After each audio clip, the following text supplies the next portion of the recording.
بسم اللہ الرحمن الرحیم۔ السلام علیکم پیارے دوستوں۔ سوچئے ایک ایسا بادشاہ جس نے سوچا کہ وہ اللہ کے گھر کو گرا دے گا۔ اس کے پاس ہاتھی تھے، ہزاروں سپاہی تھے، دنیا کی طاقت اس کے ساتھ تھی، مگر جب وہ مکہ پہنچا تو اللہ نے اس کی پوری فوج کو ایک مٹھی بھر پرندوں سے مٹی میں ملا دیا۔ اتہاس کی وہ سچی کہانی جب انسان نے سوچا کہ وہ کعبہ شریف کو مٹا دے گا، لیکن کسے پتا تھا کہ آسمان سے آنے والے پرندے اس کے لیے موت بن کر برسیں گے، اور وہ شہنشاہ جس کی طاقت سے دنیا کانپتی تھی، کچھ ہی پلوں میں مٹی کے ڈھیر سے زیادہ کچھ نہ بچے گا۔ یہ صرف ایک کہانی نہیں، یہ ایمان کی داستان ہے۔ ابراہ جو اپنی شان کے لیے اللہ کے گھر کو مٹانا چاہتا تھا، کیسے اللہ نے اسے ذلیل کر دیا، اور کعبہ آج بھی اسی شان سے قائم ہے، مگر ابراہ کا نام صرف بربادی کی مثال بن کر رہ گیا۔ ایک بادشاہ، ایک ہاتھیوں کی فوج اور مکہ کی طرف بڑھتے قدم، سب کو لگتا تھا کہ کعبہ مٹ جائے گا، لیکن پھر کچھ ایسا ہوا کہ پوری دنیا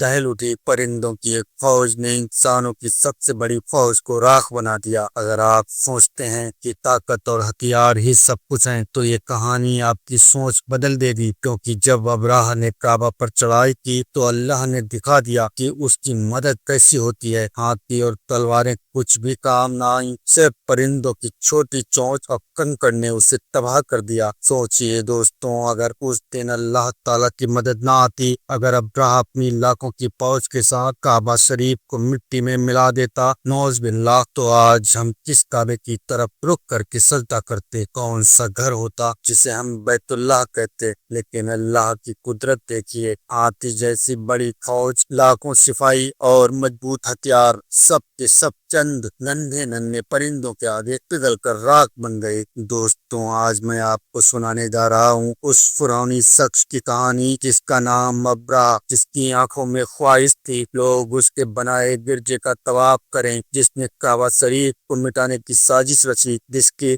انجام کشی ایسی ہوئی کہ پوری دنیا کے لیے ایک سبق بن گئی۔ دوستوں، سوچئے ذرا، اس دن اللہ تعالیٰ کی مدد نہ آتی، اگر اس دن آسمان سے پرندے نہ اترتے، اگر اس دن ابراہ کی فوج اپنے ارادے میں کامیاب ہو جاتی، تو آج طواف کعبہ کا نہ ہو کر کسی انسان کے بنائے ہوئے گرجے کا ہوتا۔ لیکن اللہ تعالیٰ نے اپنے گھر بیت اللہ کی حفاظت ایسے کرامتی انداز میں کی کہ ساری دنیا ہمیشہ کے لیے حیرت میں پڑ گئی۔ آج ہم اسی ابراہ کی پوری کہانی سنائیں گے، اس کی پیدائش سے لے کر اس کے مرنے تک کی داستان۔ ابراہ کا پورا نام ابراہ الاسم حبشی، ابسینیا یا ایتھوپیا کا رہنے والا تھا۔ اس کا لقب اسرم اس لیے پڑا کیونکہ اس کے ہونٹوں میں ایک طرح کی بیماری تھی، جس کی وجہ سے اس کا چہرہ کچھ بدصورت نظر آتا تھا۔ ابراہ کا تعلق عیسائی مذہب سے تھا۔ اس دور میں حبش کا بادشاہ نجاشی عیسائی تھا، اس کے ادھین یمن کی سرزمین تھی۔ نجاشی نے یمن پر قبضہ کیا تھا اور وہاں گورنروں کو بیٹھایا تھا، ابراہ بھی ان میں سے ایک تھا۔ یمن شروع میں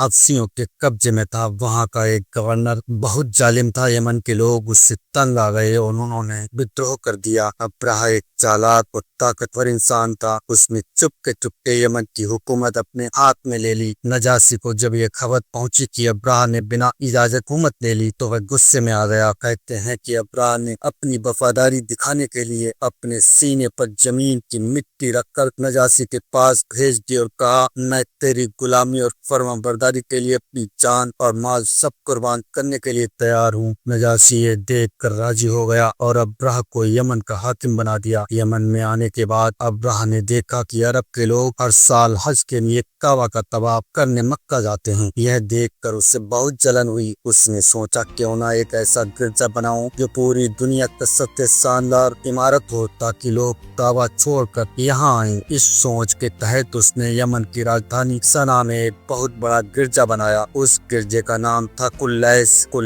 گرجے کو بنانے کے لیے اس نے بے پناہ دولت خرچ کی۔ سنگ مرمر، سونا، چاندی، لکڑی اور قیمتی پتھروں سے اسے سجایا گیا۔ کہا جاتا ہے اس وقت تک عرب میں اتنی شاندار عمارت کسی نے نہیں دیکھی تھی۔ اس کا ارادہ صاف تھا، لوگ کعبہ چھوڑ کر اس کے گرجے کا طواف کریں۔ جب عرب کے لوگوں کو یہ خبر پہنچی تو انہیں غصہ آ گیا۔ وہ جانتے تھے کہ کعبہ اللہ کا گھر ہے اور ان کی عزت کا مرکز ہے۔ ایک عربی نوجوان نے غصے میں آ کر رات کے اندھیرے میں اس گرجے میں داخل ہو کر گندگی کر دی۔ جب